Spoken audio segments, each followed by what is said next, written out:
A lo largo de la historia, el cristianismo ha sufrido persecución. Un grupo de personas ha dedicado su vida a señalar, a enjuiciar y hasta matar a aquellos que profesan la fe cristiana, la fe verdadera en Cristo.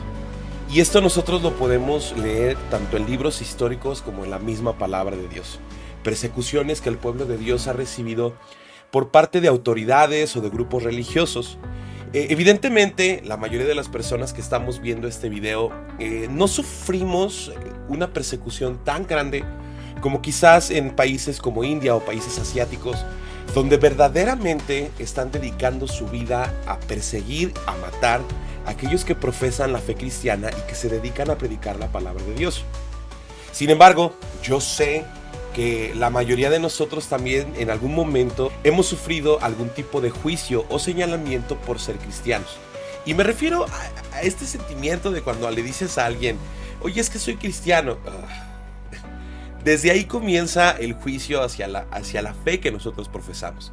Y esto es muy interesante porque si tú lo piensas, el cristianismo no te obliga a nada. El cristianismo simplemente te habla de la verdad que está escrita en la palabra de Dios. Te ofrece la verdad y si tú la rechazas, bueno, pues ni modo, habrá otro momento para volver a compartirte la verdad. Y si continúas rechazándola, bueno, Dios se encargará de tocar tu corazón. Pero la pregunta más interesante que nos debemos hacer es ¿por qué la fe cristiana sufre tanta persecución? No escuchamos verdaderamente en algunas noticias donde estén teniendo algún problema los musulmanes o cualquier otra religión, sino simplemente siempre es el cristianismo. Evidentemente también no podemos dejar o sacar de la historia al judaísmo, que toda la situación que pasó a lo largo de la Segunda Guerra Mundial. Pero la respuesta a esta pregunta, ¿por qué el cristianismo sufre tanta persecución?, es sencilla.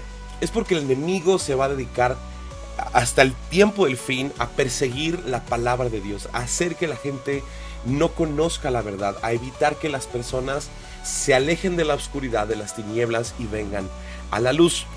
Y quiero platicarte dónde comienza esta historia, dónde comienza la persecución de los cristianos. Y Saulo consentía en su muerte. En aquel día hubo una gran persecución contra la iglesia que estaba en Jerusalén y todos fueron esparcidos por las tierras de Judea y de Samaria, salvo los apóstoles. Tenemos a un hombre judío que tenía hasta cierto punto un rango bastante alto en el judaísmo y también ante el Imperio Romano. Tenemos a un hombre que está en contra de la fe cristiana, que está en contra de Cristo mismo, que sabemos que después, por medio del conocimiento, de conocer a Jesús resucitado, Dios lo utiliza como una herramienta. Pero sin embargo, aquí es donde comienza la historia del cristianismo. A lo largo de todos estos años que nosotros estamos a punto de platicar, vamos a darnos cuenta cómo desde entonces comenzaron a matar a los cristianos. Ellos fueron perseguidos en el Imperio Romano desde la muerte de Jesús y las persecuciones fueron esporádicas y se llevaron a cabo por el Estado y las autoridades locales. Recuerda que en ese momento Israel está sometido bajo el Imperio Romano. Históricamente se realizaron 10 grandes persecuciones y cada una llevó el nombre del emperador que las ordenó. Pero sin embargo hay una muy importante que se llama la Gran Persecución, que fue realizada por un emperador llamado Diocleciano, quien veía al cristianismo como una amenaza terrible en contra del Imperio Romano. ¿Por qué? Porque el cristianismo simplemente invitaba a las personas a cambiar, a ser diferentes, a actuar las cosas conforme al corazón de Dios. Y eso de verdad se estaba convirtiendo en una amenaza latente y fuerte en contra del Imperio Romano. Ahora, quiero que recuerdes, por ejemplo, este símbolo del pescadito que muchos cristianos utilizan.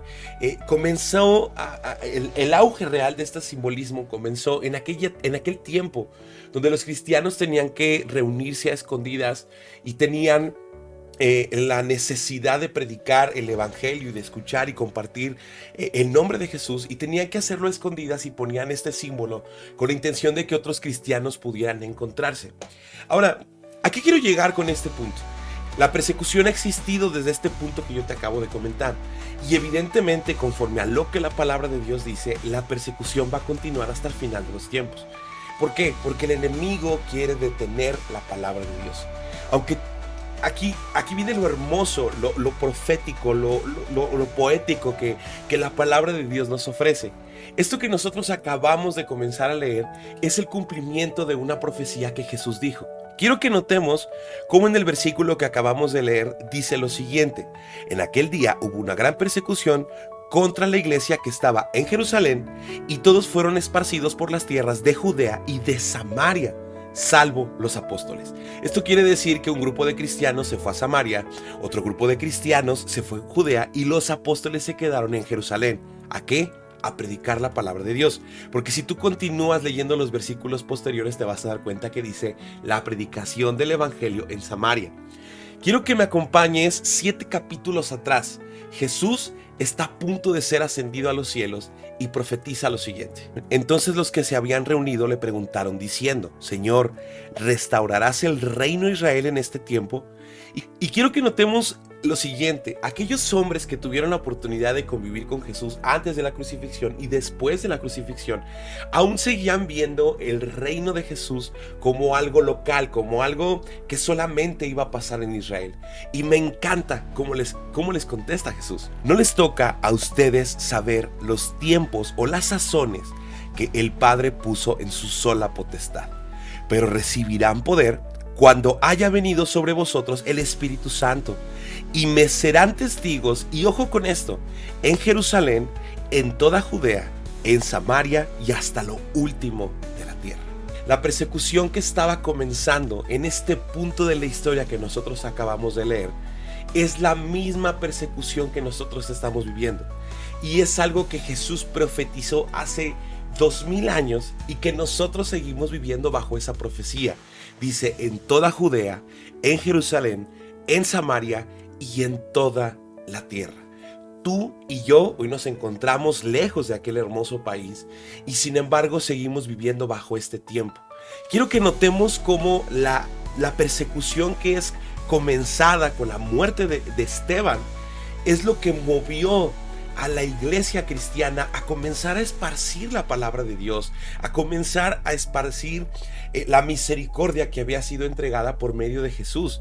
Y tú y yo seguimos bajo esa misma profecía. Nuestro deber como cristianos no es preocuparnos en la persecución, en preocuparnos si el gobierno nos está callando, preocuparnos, inclusive yo lo he vivido como creador de contenido cristiano. Yo he sufrido bastante censura por parte de esta plataforma y de algunas otras plataformas por el contenido que yo subo, pero eso no me quita a mí el deseo, la necesidad y la obligación de vivir bajo esta profecía.